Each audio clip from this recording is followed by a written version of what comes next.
Hello guys, Crispy here, welcome back to another video. In this one, my friends, I'm going to be testing the Radeon RX 7900 XTX in GTA 5 enhanced with Ray Tracing. This one is the XFX MERC 310 version of the card. I am running it with the latest AMD drivers and I'm not manually overclocking it. You can see all of its specs right here in Tech Power-Ups GPU Z, and over on the left I am pairing it with a Ryzen 7 9800X 3D and 32GB of RAM. So let's get into it, shall we? Going over the settings first, we're starting at 1080p resolution, utilizing the maximum settings here with FSR 3 native AA, and the only thing that's not maxed out is the motion blur strength, which is set to the minimum. And guys, this is with the Ray Tracing maxed out as well, of course, and this is performing kind of like what an RX 570 or 580 did in the legacy version with very high settings, maybe not completely maxed out settings, especially not with the MSAA anti-aliasing, but yeah, it's pretty underwhelming how these AMD GPUs, at least from the 7000 series, are doing when it comes to the ray tracing performance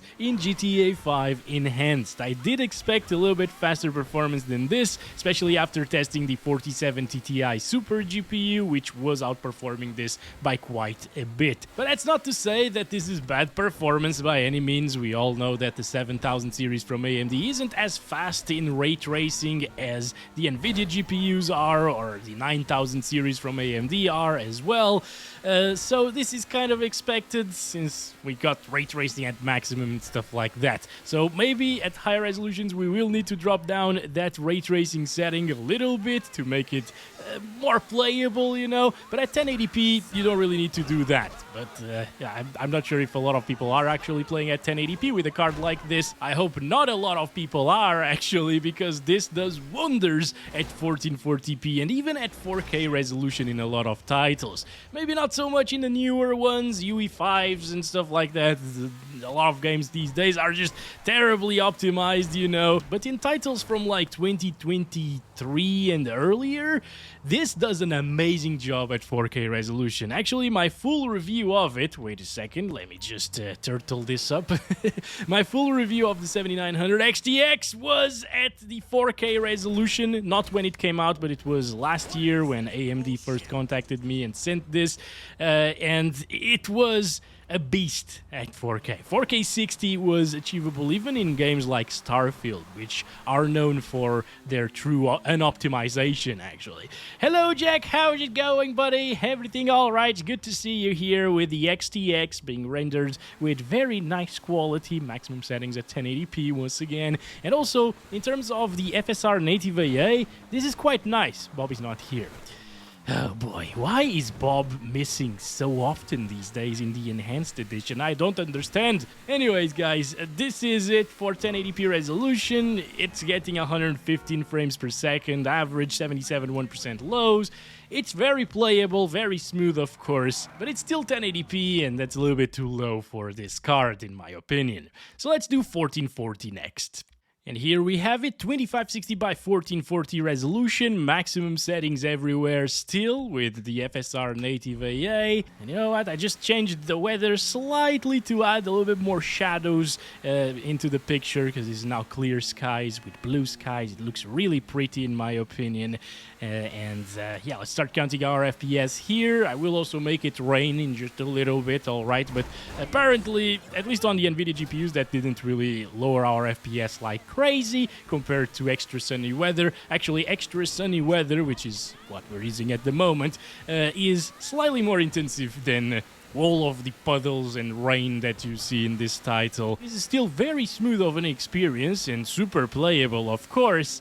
But I actually started this at 1440p resolution with these maximum settings, and once I went in the Jack's Hill, this was without recording, of course, I saw it dropping, guys. I saw it dropping and I was a bit disappointed, because again, in this particular title with the ray tracing enabled, this doesn't even match the 4070 Ti Super, and in other titles this usually matches the 4080 Super, or maybe it's slightly faster in some games, slightly slower in others. So it is a very mean GPU, very fast one indeed, yet GTA 5 with the ray tracing just puts it to its knees A little bit, just a little bit, alright. Also, so far so good, we've been seeing some vegetation here and there, and it hasn't dropped yet, which is a little bit impressive, I guess, compared to what I was expecting. But as you saw there, 59 frames per second, and once again, once we go to Jack's Hill,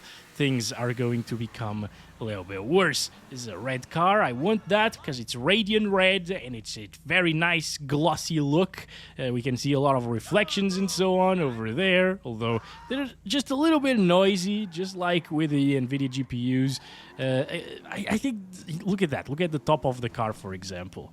There's a ton of noise over there. The reflections in this title, well, they need to be a little bit better looking, in my opinion. They need to introduce ray reconstruction, especially with the NVIDIA GPUs, because that usually fixes these low-quality reflections and the noise, basically, in the reflections and softness.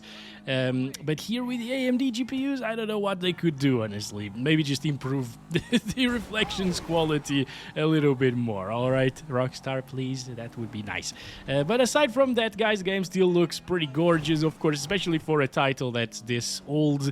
And the enhanced edition, although it doesn't really completely change the look of the game, it actually makes it quite a lot more vibrant and better look in terms of lighting and stuff. It does make a difference, especially near sunset time and at night as well. Also, in terms of power utilization, it's pretty high, 390 watts. We started with 19 degrees Celsius here in my room, and it's now 19.5 degrees Celsius.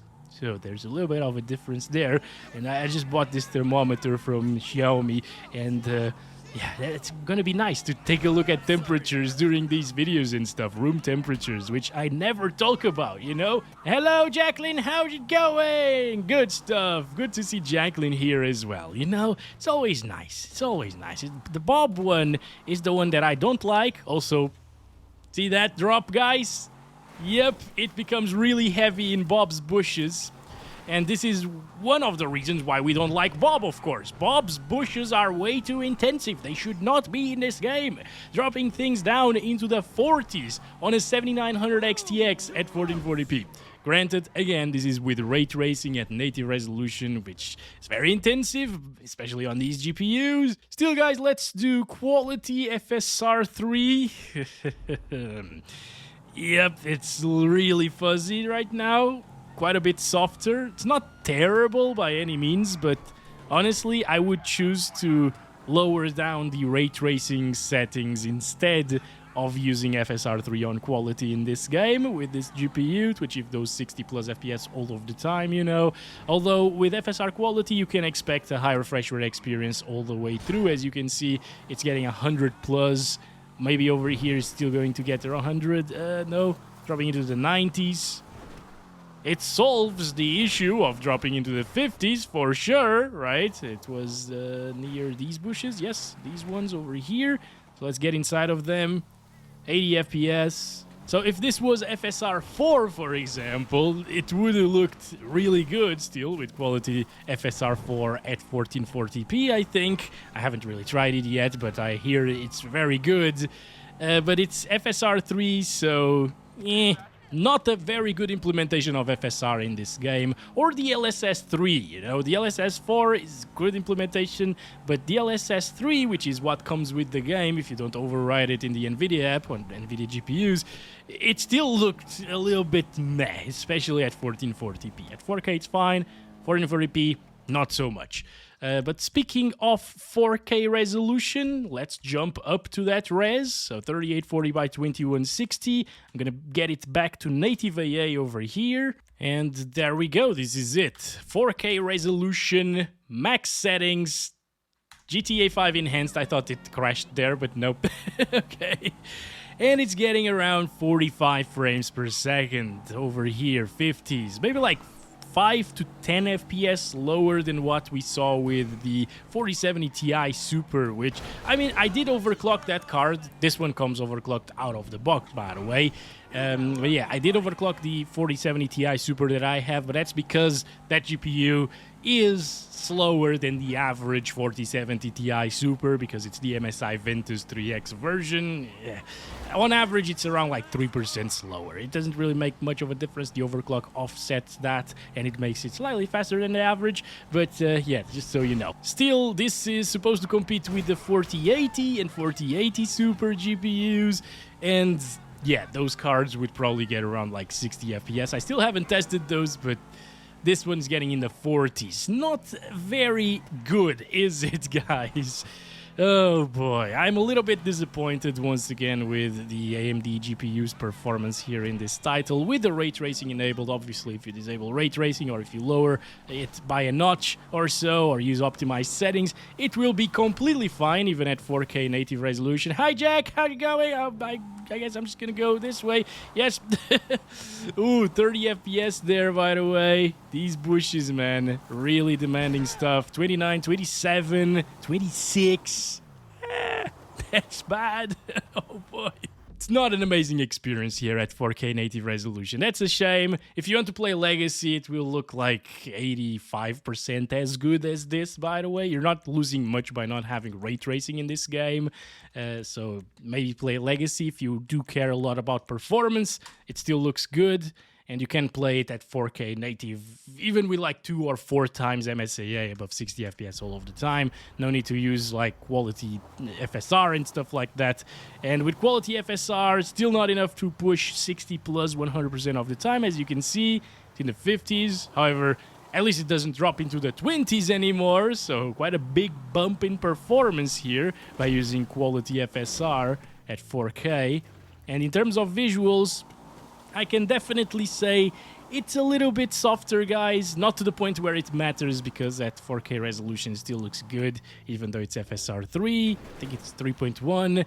But yeah, and even though it's not a good implementation of FSR in this game, it's super acceptable. I would have no problems whatsoever playing this game with FSR on quality with this GPU at 4K resolution. At low resolutions, again, it does make a huge difference to the image quality, but at 4K, not so much. Although you can still see quite a bit more noise on, whoa, what the hell? On the car, you know, around the windows and the top of the car, the reflections as well. When it's raining, it's pretty impressive though. Make it rain. Wait a second. Can we make it rain more? Yeah, there we go. See all of those reflections now, slightly more intensive on the 7900 XTX. Or maybe it depends on where you are in the map actually.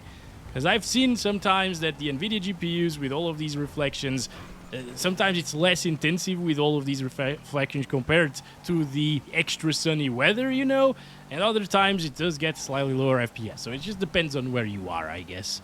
But as you can see, it's still getting us around 70 frames per second. It's not amazing, but if you want to use maxed settings, you can with the XTX, as long as you utilize some quality FSR. It will still drop down here and there, especially near grassy areas, but it is fine overall. But let's play around with some presets now. I'm gonna set it back to native AA here, and right now we were on maximum settings, which is maximum RT with a couple of settings turned up to the maximum, because this is still not maximum settings, alright? But I'm gonna turn it down to like high RT, yes. Let's do high RT, alright? Let's check out the other settings here. So a lot of them are set to very high or high. These were set to very high or ultra previously. The ones that are in italic, is that the name? Are the ones that changed, by the way, as you can see. And there we go. I'm going to apply the changes. I'm going to restart the game completely, so we make sure that everything applies properly. And, well, we're getting way higher FPS, so as long as you drop a couple of presets down, it still looks really good, still looks like GTA 5, obviously. And it's now getting a very smooth, high refresh rate-ish experience, close to it. That guy was really fast coming out of the vehicle there. All right. And yeah, you can now enjoy it on a high refresh rate monitor. Whoa, that popping of this car. What the hell, dude? That doesn't usually happen in GTA 5. Damn, I mean, we went from 45 FPS all the way up to 100 plus, and Yeah, I can tell maybe the graphics are a little bit worse and there are less people running around, maybe. I'm not sure if the population density setting actually lowered. Yeah, right now there are a ton of people. We just saw less cars for some reason. But yeah, tons of people here still. Yeah, come on, gosh, why do you need to... You know, maybe I should start honking at people. Get out of the way! Get out of the way, people! Anyway, let's go. Oh, Jack, how you go? You're beautiful today. Very shiny. Look at that. Oh, damn. Even without the global illumination, he pops. And over here, we saw really low FPS previously, and now it's 60 plus 100% of the time. Bob is here. Goodbye, Bob. Hey, there we go, guys. Finally, we got rid of Bob. Yeah, this is how I'd play. This is with the XTX, actually, okay? 100 FPS, really smooth experience. Still looks good, and we keep those reflections of ray tracing. And also, there's no need to utilize FSR 3's upscaler, which kind of sucks, really. So let's go back to 1440p resolution. And now with the high RT settings, it becomes CPU bound actually, or engine bound, or whatever. Like, you can see the frame time graph is all over the place this time, and that really sucks. You need to lock your FPS if you want frame time stability here whenever you approach the 160 FPS mark, and then it barely goes above 160 FPS. I mean, if I stop right here and maybe go into first person, look at the sky. Yeah, this is engine limited. You can see GPU usage at 60%, CPU is not the bottleneck, otherwise we'd get higher FPS looking at the sky, yet we're still locked to 160 frames per second. So now the engine is the main issue here. Maybe at 1440p resolution, the adequate settings would be very high ray tracing instead of high ray tracing settings. Because, well, this is just way too low for the XTX. It has a lot of breathing room, and whenever the FPS are closer to like 120, it's actually a better experience than just getting 160 FPS in this title, alright? It's also not having a ton of huge frame time spikes, you know, very big stutters that I saw, for example, on the 5090, probably because the game already had a couple of patches since then, but... yeah, previously it was getting really bad stutters, and right now, even with unlocked FPS, it still has really bad stutters. If I start counting the FPS, the 1% lows are crap, basically, but it's nowhere near as bad as it was previously, alright? Oh boy. You know what, really quickly, let's turn it up to very high RT. This enables global illumination and ambient occlusion ray tracing here. Some of the settings are different here as well. Yeah, there we go, guys. The very high RT preset is definitely the way to go in terms of FPS with the 7900 XTX. Obviously, if you want to max it out, it was still a very nice experience with a few drops here and there inside of bushes, but... yeah, overall it was very playable, but this is now a high refresh rate experience while not breaking the engine at 160 something FPS, so no major stuttering issues in that frame time graph, although right now as we start to approach it, it started micro stuttering slightly, so maybe you still need to utilize an FPS cap, you know? Let's say hi to Jack. Where is that bastard? Come on. Hello, Jack Lane. How's it going? Alright, that's fine, that's fine. Let's go down here into Bob's bushes, where it dropped into the 40s. Remember, 49 at maximum settings, 1440p native, and now we at nearly double the FPS. That's crazy. Goodbye, Bob! And it's all because of Bob, of course. Since we were able to kill that bastard, performance is way better. So, now we know. And, well, I guess, since we're here... and since it performed really well at 4K resolution, let's do 4K with very high RT settings. This is it, guys, 3840 by 2160, very high RT, and there it is, getting 70s. Okay, so this is way more intensive. Let me turtle this up, by the way, and start counting the FPS again. Yeah, this is way more intensive actually at 4K resolution, so it will definitely start dropping from 60 FPS in more intensive grassy areas. I am noticing a little bit of ghosting here that I did not notice before. If you look at the bottom left of the car on the road, you can see the tire is ghosting a little, especially when driving fast. Yeah, it's... even with FSR native AA, there is a little bit of ghosting, guys. I don't like to see that. And over here, as you can see, it still drops down quite a lot into the 40s. Getting pretty much, goodbye Bob, the same FPS as 1440p with the maxed out settings. Maybe slightly lower as well, but yeah, very similar in terms of 1% lows indeed. So there's that. It's still very playable like this, and I would enjoy the hell out of this game with these settings still, but I feel like high RT is the way to go at 4K once again. Thanks very much for watching this video. I hope you guys enjoyed it. Oh my goodness, it's starting to stutter a little bit more for some reason right now. Oh yeah, catch you guys in the next one very soon, and as always, love you all. Bye-bye.